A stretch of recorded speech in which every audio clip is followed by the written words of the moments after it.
good thing to have, you know, thrusters running when there are people that don't really know exactly what this is all about. So we were getting this done before they ever even came out.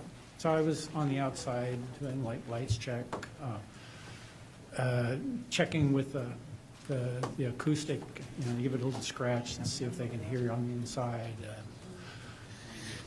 Basically getting it ready.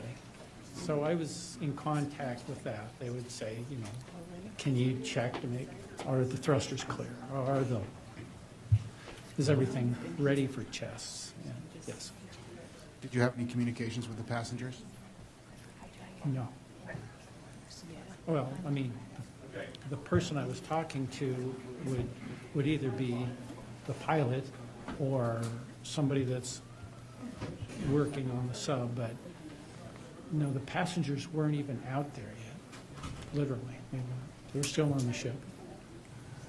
Did you have any communications with the passengers after they had come out to the source? Ruined here. If I'd have known that, we'd have gone to a bigger area. They didn't.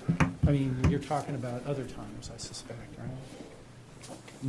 No. So on Dive 88, as you Okay, just a couple little housekeeping things here, in case you haven't been with me at a press conference. And the passengers get We, brought out with meaning the other the gentlemen that are up here, They which come is out on the another U.S. day, Attorney, and FBI, they Secret Service. We're get going to out, give you and then everything I that we have. helped even We're going to give you the get latest you know, updates. to safely They're going get to tell around you the what's dome going because on with the the investigation, back after everything. Of the LRT And then we're is going to do a slanted, limited so amount of it's- questions. So I wasn't make them crazy about good. that. Anyways, I Don't helped get them into what if around, and all then this. they got into the sub. Get legitimate questions. At that You got point, it? then the sub is Okay, everybody ready? secured, and Okay. I just make We're here communication today as they to were give an approaching. update Like you just said, on for the you stated you were investigation assisting them to Oh, get no. in around. regards to the incident no, at other than throw me the Trump International. tagline or something like With that. me but is the no, U.S. Attorney, it's just the FBI, Okay. and the were- Secret Service.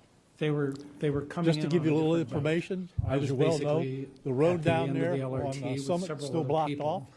They're It gonna will come up, be throw it, blocked you know, off a probably bow for line the to me, remainder of today, pull them in and and probably a good secure it, portion of so then tomorrow, people can start until crawling some out of the the boat. investigative things need to be done and pretty much finished. sum total. But of we're that accommodating communication. people in and out, getting them to the library, getting them to the post office, so the public is not going to be that far inconvenienced.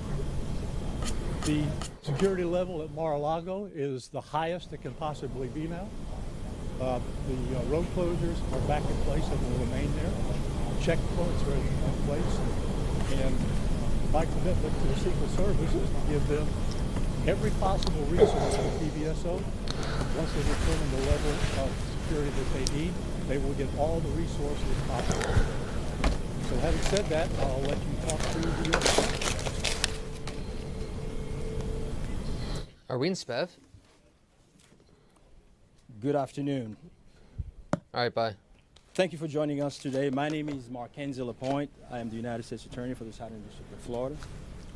I want to start by expressing my deep gratitude to Sheriff Rick Bradshaw of Palm Beach County Sheriff's Office for hosting today's press conference and for his department's assistance with this matter.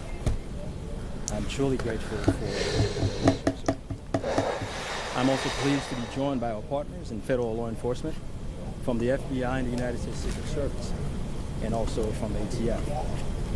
Joining us today for comments and announcements are Special Agent in Charge Jeffrey B. Veltri of the FBI Miami Field Office, and Acting Director of the U.S. Secret Service, Ron Rowe.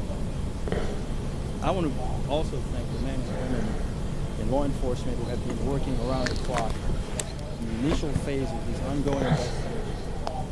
Our partners include federal and local authorities who effectuated the apprehension of the defendant and have aided in ensuring federal charges were filed against him.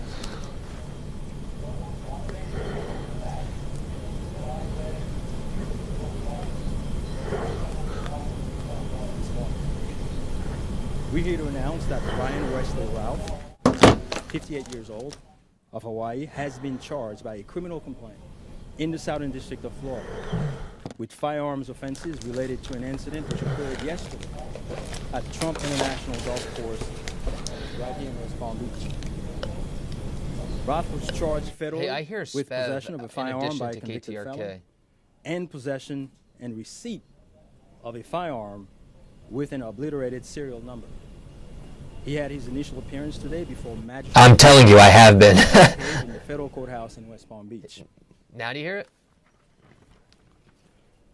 According to the allegations in the complaint, a U.S. Secret That's Service fine, no agent problem, bye.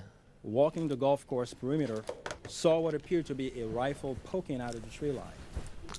After the agent fired a service weapon in the direction of the rifle, a witness saw a man later identified as Ralph fleeing the area in the tree line. Ralph was later apprehended by officers from the Martin County Sheriff's Office in coordination with the Palm Beach County Sheriff's Office. Complaint alleges that in the area of the tree line from which Ralph fled, agents found a digital camera, a backpack, a loaded SKS-style rifle with a scope, and a black plastic bag containing food.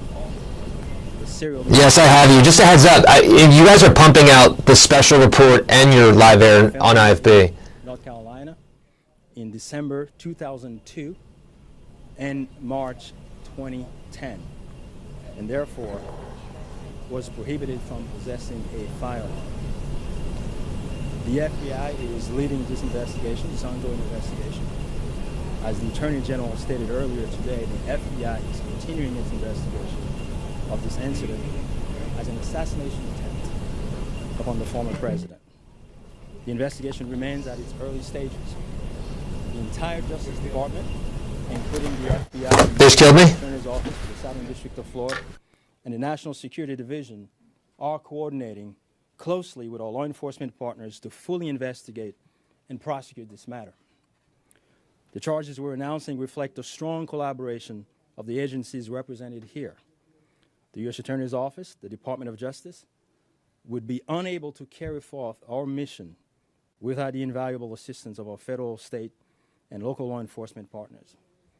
I would like to thank the Bureau of Alcohol, Tobacco, Firearms, and Explosives, and we have Chris Robertson here, Special Agent in charge, and your Secret Service for the invaluable assistance they are providing, they have been providing. I would also like to recognize the Palm Beach County and Martin County Sheriff's Offices for apprehending the defendant.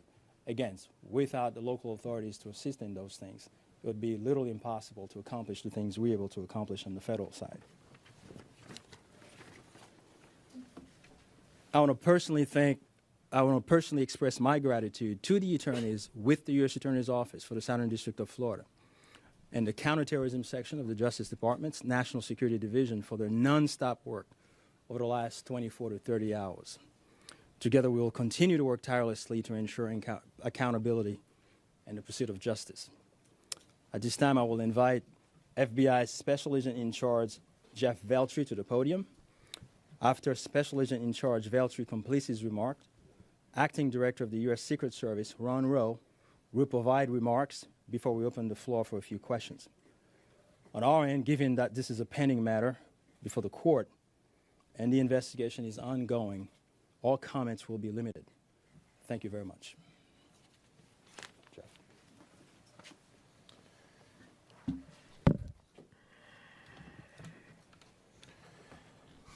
Good afternoon.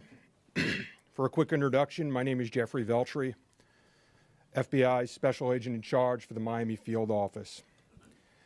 The FBI immediately responded to the scene here in West Palm Beach, Florida, and we are investigating this matter as an apparent assassination attempt of former President Trump.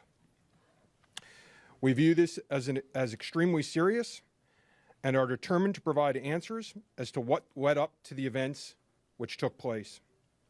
I want to emphasize we're just a little over 24 hours into this investigation, so we're going to provide as much as we can publicly while our investigation is still ongoing. We must also stress that the United States Attorney's Office is pursuing charges, and that limits some of the details that we can discuss publicly. Yesterday afternoon, Martin County Sheriff's Office took custody of Ryan Ralph, and he was transported back to Palm Beach County Sheriff's Office. Our FBI agents then attempted to interview him, and he invoked his right to an attorney. In the last 24 hours, the FBI and our partners have been dedicated to investigating the incident and utilizing all available resources. These efforts have included Our investigative team and the United States Attorney's Office for the Southern District of Florida, in conjunction with DOJ's National Security Division, are actively working hand in hand to pursue and subsequently execute search warrants. Thus far, the warrants include a video recording device, subjects' cellular devices, a vehicle, and other electronic devices located at previous known addresses. We are coordinating with the United States Secret Service to complete numerous interviews of agents on scene. We have also interviewed 7 civilian witnesses at the scene, and that is just the beginning. Our FBI's Honolulu and Charlotte field offices have initiated interviews of several family members, friends, and former colleagues of the subject. FBI has deployed several specialty teams and assets from FBI headquarters and our lab division in Quantico to include evidence and critical incident response personnel. The evidence response team is collecting and processing multiple evidentiary items. These range from the rifle, which is an SKS model with a scope and obliterated serial numbers, to 2 bags, the subject's electronics, and what appears to be ceramic tiles. DNA has also been collected from those items, which are being sent to Quantico for testing. We will also process the subject's vehicle for evidence. The Cellular Analysis Survey Team, what we refer to as CAST, conducted thorough analysis of the subject's cellular device locations. The CAST analysis aligns with witnesses' account of the subject's presence at the scene both before and around the time of the incident on September 15th. More specifically, we're continuing to conduct analysis and will be compiling the subject's movements in the days and months leading up to September 15th. Cellular data shows that the subject was in the vicinity of the golf course roughly 12 hours before the engagement with the United States Secret Service. Our investigative teams conducted a neighborhood canvass in an effort to collect and obtain relevant video footage. The subject had an active online presence, and we are going through what he posted and any searches he conducted online. In addition, we're going through media reports and public statements he made that he wanted to recruit Afghan soldiers and others to fight for Ukraine. The FBI has sent multiple requests to companies for returns on the subject's phone and social media accounts. We received several returns and are waiting on additional responses from other companies as well. Our investigative team is completing analysis of the returns and actioning leads as needed, and we anticipate continuing until the FBI knows the full totality of the subject's social media presence. By way of his background, in 2002, as the United States Attorney mentioned, the subject was charged and convicted in North Carolina for possession of a weapon of mass destruction. Law enforcement checks also revealed that from 1997 to 2010, the subject had numerous felony charges for stolen goods. I can also share with you that he was the subject of a previously closed 2019 tip to the FBI where it was alleged he was a felon in possession of a firearm. In following up on the tip, the alleged complainant was interviewed and did not verify, I repeat, did not verify providing the initial information. The FBI passed that information to local law enforcement in Honolulu. On behalf of the FBI, I would like to thank the Palm Beach County Sheriff's Office and Martin County Sheriff's Office for their incredible work in actioning the witnesses' information and rapidly apprehending the subject. I would also like to thank the United States Secret Service, the United States Attorney's Office for the Southern District of Florida, the Department of Justice's National Security Division, the Bureau of Alcohol, Tobacco, Firearms, and Explosives, and our FBI field offices in both Honolulu and Charlotte, who have been conducting additional law enforcement activity related to the subject. Your continued partnerships have been invaluable. Oftentimes in law enforcement, we tell citizens to be vigilant and aware of their surroundings. Yesterday, a citizen provided remarkable assistance, which led to the arrest of this subject. We appreciate the public's diligence in passing potential tips and information regarding the subject and this incident to the FBI. If you have any information, please call 1-800-CALL-FBI or go online to tips, that's tips.fbi.gov. With that, let me turn it over to the United States Secret Service Acting Director, Ron Rowe. Good afternoon, everybody. Yesterday afternoon, this country was reminded of the heightened and dynamic threat environment the United States Secret Service and its protectees face on a daily basis. Immediately following the assassination attempt of former President Donald J. Trump on July 13th, the Secret Service moved to increase assets to an already enhanced security posture for the former president.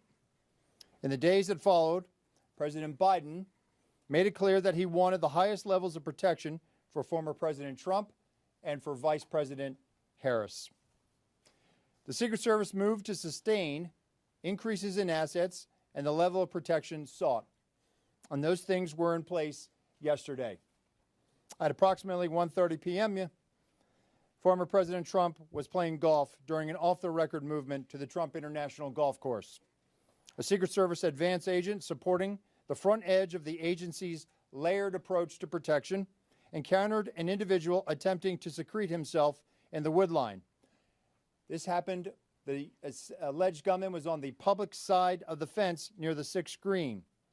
A layered approach of security is integral to the Secret Service's protective methodologies, and it's also the key to our success. As former President Trump was moving through the 5th fairway across the course and out of sight of the 6th green, the agent, who was visually sweeping the area of the 6th green, saw the subject armed with what he perceived to be a rifle and immediately discharged his firearm.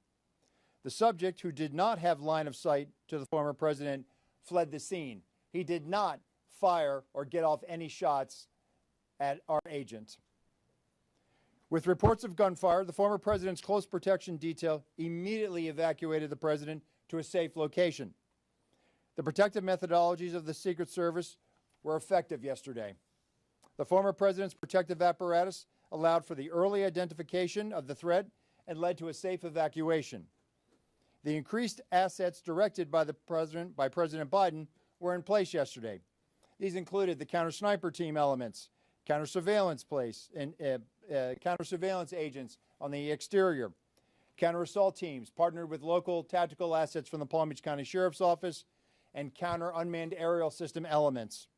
All of these entities were present yesterday. And while all of these assets were in place, as I've said publicly, we must satisfy the basic requirements of the Secret Service's protective methodologies. In partnership with local law enforcement, we did just that. And the agents' hypervigilance and the detailed swift action was textbook. And I commend them and our partners for an exemplary response in keeping former President Trump safe. And I will tell you, having served in local law enforcement in Palm Beach County, I can state that I am tremendously impressed and appreciative for all of the efforts of the Palm Beach County Sheriff's Office and Sheriff Schneider with the Martin County Sheriff's Office. But what was critical to this was the quick reaction, the response, the hypervigilance of the men and women of the United States Secret Service, who since July 13th have been rising to meet an unprecedented and hyper-dynamic threat environment. And they are rising to this moment, and I could not be more proud of them and the way they have executed, not only yesterday, but what they're doing today and what they are doing tomorrow and what they will always do because it is their duty. Thank you. Okay. All right. Well, go slow here, folks. All right. Don't everybody do it at once. Ask who you want to answer the question, and then give the question. I have a question for you, Director. Yes, ma'am. Is there any evidence to suggest that the suspect knew that Donald Trump would be on the golf course at that time? And was the golf course searched thoroughly before the former president's arrival? So at this time, it was an off-the-record movement, meaning it was not on the former president's official schedule. And what I go back to is the layered approach. the elements and the methodologies of the Secret Service. There was a front element.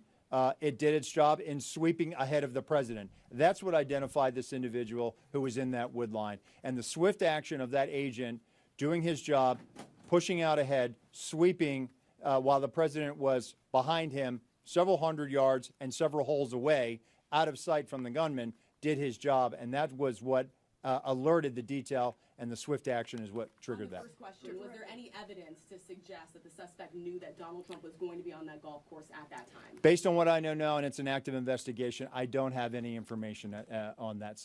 Director, what's this? Terry Parker. How many times did your agents go around the perimeter and scope out the golf course during the 12 hours that this guy was holed up in the shrubbery? So this was an off-the-record movement.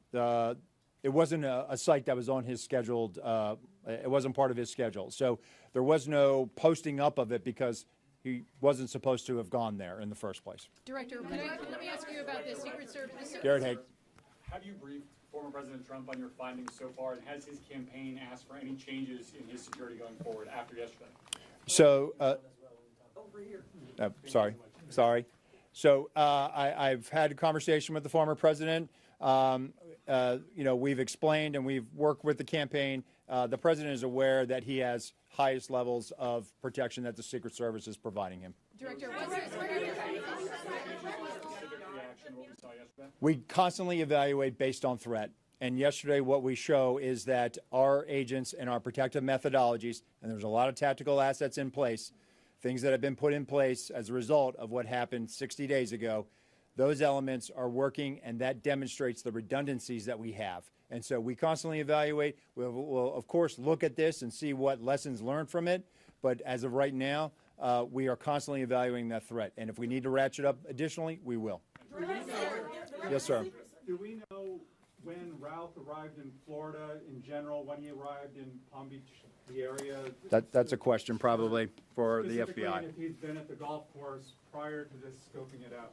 We're in the process of collecting a lot of evidence, and that will be part of that investigation to determine his whereabouts going back quite some time. do you have any detail on where he might have gotten the gun? That's part of the investigation as well. Again, that's going to be a little bit challenged until we're able to determine the serial number on that gun. So we're hopeful to be able to do that.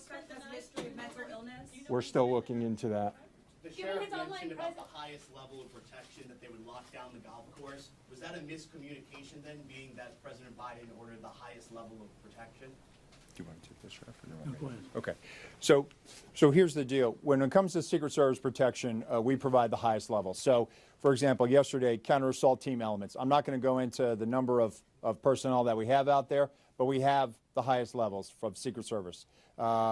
When we work with the Palm Beach County Sheriff's Office, like, for example, yesterday, during that emergency action response, we had their local tactical team assets partner with our local tactical team assets.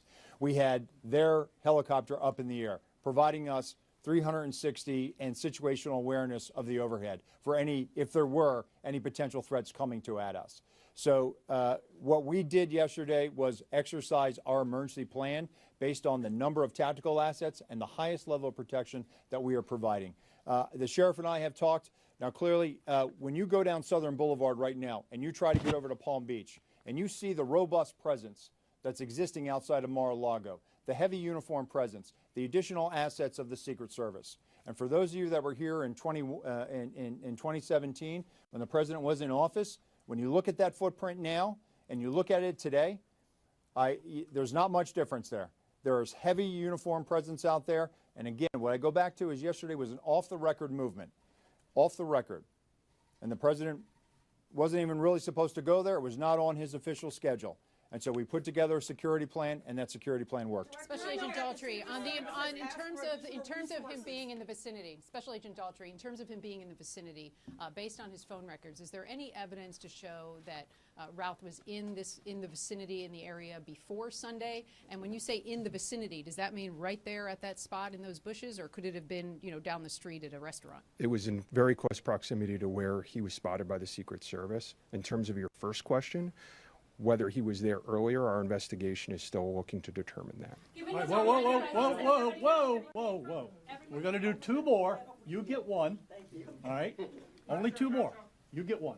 Okay, we understand that the Secret Service has asked Congress for additional resources since the Butler rally. Have you received those resources yet? So thank you for that question. So we are working.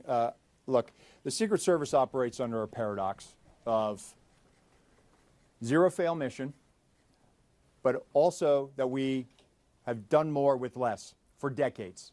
And this goes back many, many, many, many decades, right?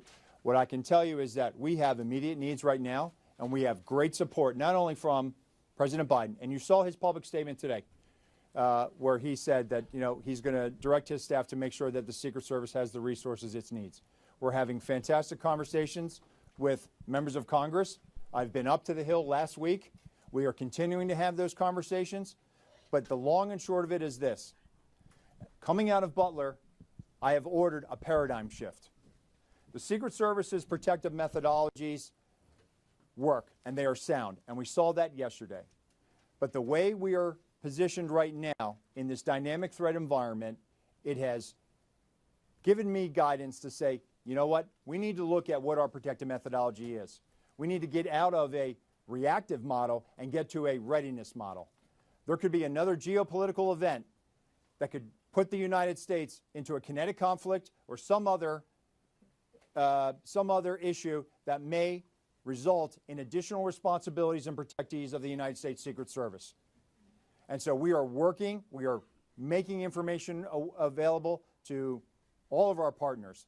And I just want to say that the commitment of Congress to the Secret Service throughout the years has been tremendous.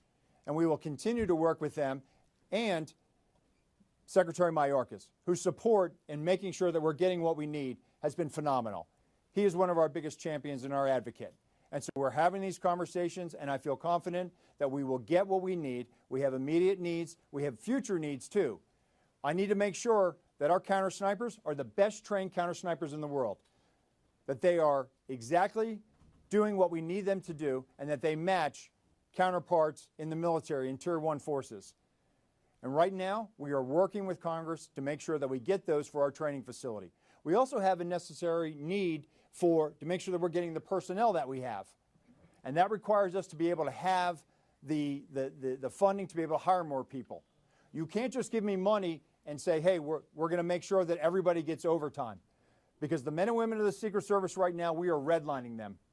And they are rising to this moment, and they are meeting the challenges right now.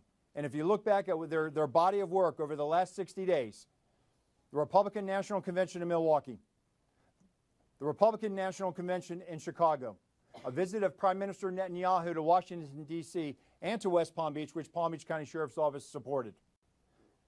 And then we go into the presidential debate in Philadelphia last week. And for those in the media that have been to a national special security event, if you saw the National Constitution Center last week, what you saw was pretty much a mini national special security event with the number of assets that were on that perimeter. And so our folks are rising to this moment, but it requires all of us to be able to have good conversations and make sure that we're getting the Secret Service where it needs to be. And I'm confident that we will achieve that because we don't have an alternative. Success, we have to have it every day. We cannot have failures. And in order to do that, we're going to have some hard conversations with Congress, and we're going to achieve that. Last question, one more. The special agent in charge of the FBI, Yes, sir. did he act alone? Did he have some kind of help? At this point, we're still exploring that, investigating that. Our investigation will determine that. We do not have information that he's been acting with anyone else at present. Do we know how long he's been in Florida when he arrived? Oh, you snuck one in there. At this point, Our investigation is still determining that. Thank you. All right. Anyhow, nope, that's it. We're not gonna do any more. All right, you got a lot of information there. The last thing I will tell you is, like the director of the Secret Service says, you know, the president called me last night, President Trump. He thanked me for everything that we did along with the Secret Service. He knows we work great together, and he feels safe. That's important because he is. And what we did yesterday proves that the system can work because the suspect didn't even get close to getting a round off, and we apprehended him and brought him to justice. So we're very, very proud of that. thank you folks for being here. I appreciate it. Sheriff, one more time for the record. How do you pronounce his last name, Sheriff? Is it Ruth or Ralph? I've heard both. I say Ralph, but you say tomato, I say tomato.